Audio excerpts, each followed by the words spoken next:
Hello, I'm Sebastian. Welcome to 9 Trees podcast. Today, I will summarize and review the book.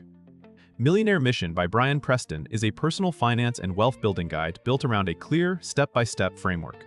Drawing on the author's public persona as a financial educator and advisor, the book aims to turn vague money goals into a practical mission with defined milestones.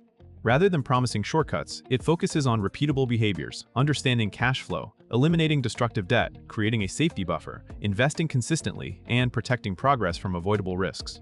The organizing idea is that wealth is not an accident, but the outcome of systems that ordinary households can follow over long periods.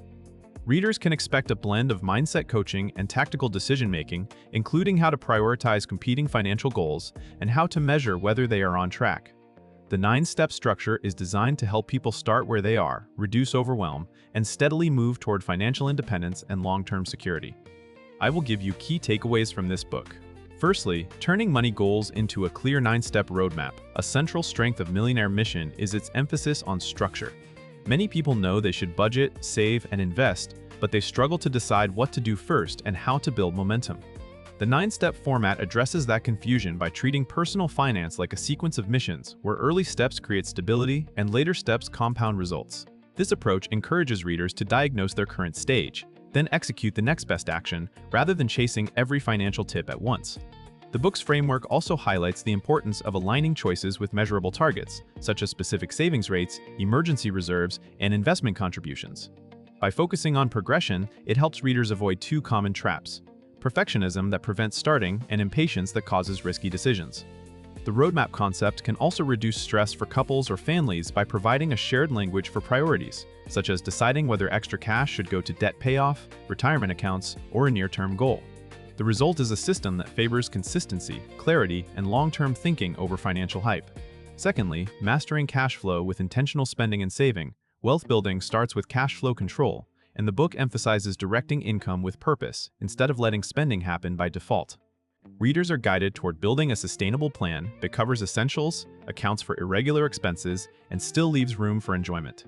This is important because budgets fail when they feel like punishment.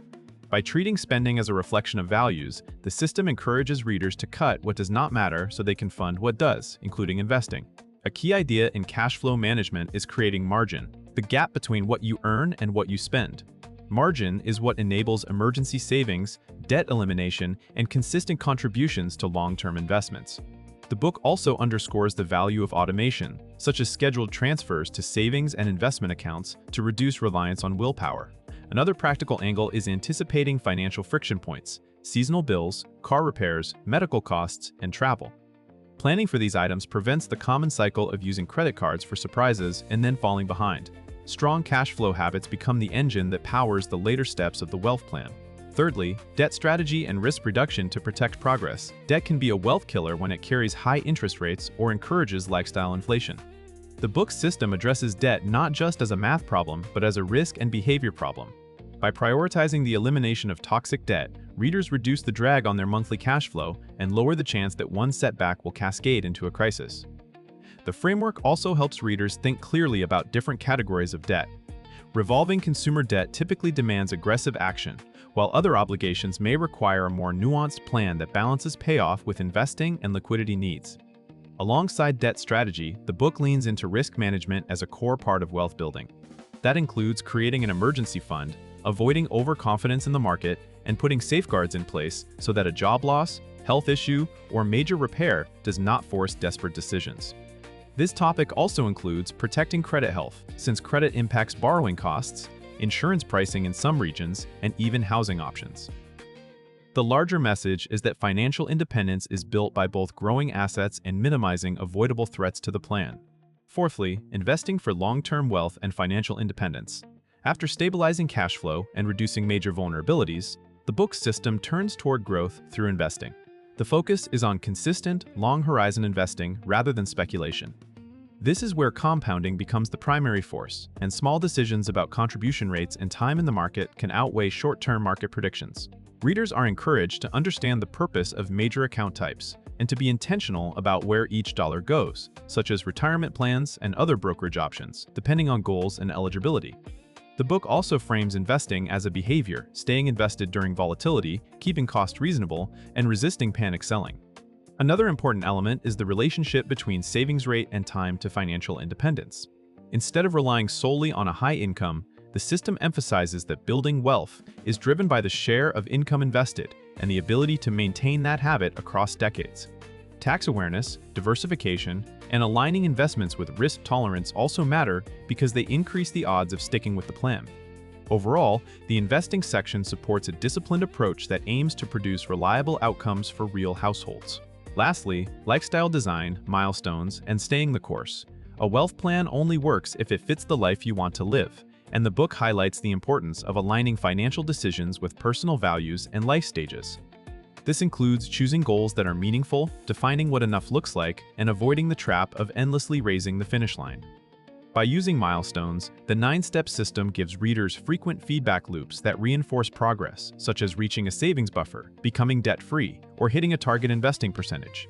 The milestone approach can be especially helpful for couples, since it reduces conflict by turning abstract debates into shared objectives with clear timelines. The book also addresses the psychological side of money, staying motivated through slow periods, handling setbacks without quitting, and managing comparison culture. It encourages readers to focus on controllable actions rather than market movements or other people's lifestyles. Another element of staying the course is building flexibility into the plan so it can adapt to career changes, children, housing decisions, and health needs. This topic ties the system together by emphasizing that wealth is a long game, and the most valuable skill is continuing to execute the fundamentals year after year. In conclusion, Millionaire Mission is best suited for readers who want a structured, step-by-step path rather than scattered financial advice. It can work well for beginners who need clarity on what to do first, as well as for intermediate readers who already save or invest but feel their plan lacks coordination. The book can benefit a reader's life by reducing financial anxiety through clear priorities, building resilience with emergency planning and debt reduction, and creating long-term momentum through consistent investing. Its system-based approach helps translate good intentions into repeatable habits, which is where most wealth plans succeed or fail. Compared with similar personal finance books, its value comes from turning broad principles into an ordered progression that supports decision-making at each stage, so readers do not bounce between tactics or lose confidence when life changes. The 9-step framing also makes it easier to track progress and celebrate wins, which increases follow-through. For anyone who wants a practical mission they can execute over time, and a framework that connects everyday choices to financial independence, this book is a worthwhile purchase and a useful reference to revisit as goals evolve. If you would like to support Brian Preston, you can buy the book through the Amazon link I've provided in the podcast description. After reading the book, please let me know what you think and share your thoughts. See you around.